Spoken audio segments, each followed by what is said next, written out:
Xo'jayinga shopir bo'lmoqchi bo'lsang, o'zingni pulingga Mercy 222 olishing kerak bo'ladi. Qayerdan olaman? Hazillashdim. Shep kel, shep. Shumi xo'jayin? Ha? Cho'rtugu maktabda mendan kalta yurardi-yu. Ehtiyot bor. Bo'ldi, men seni ishga olaman.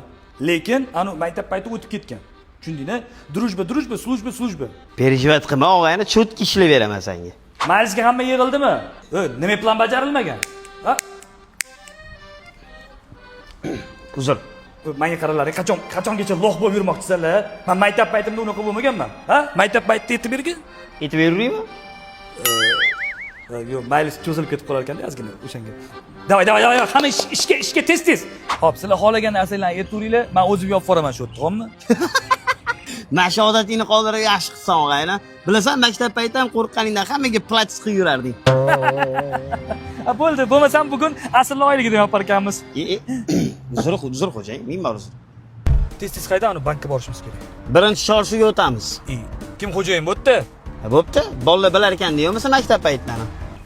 Qo'rqadi deb o'ylayapsanmi? Hayda, chorsuvga.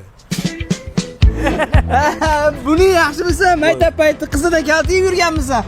Yo'q, xo'jayin asabiylashmang. Undan ko'ra borsiz gapga chiqing. Nima deyapti bular? Bolalarga maktab paytimizda yetib berdim.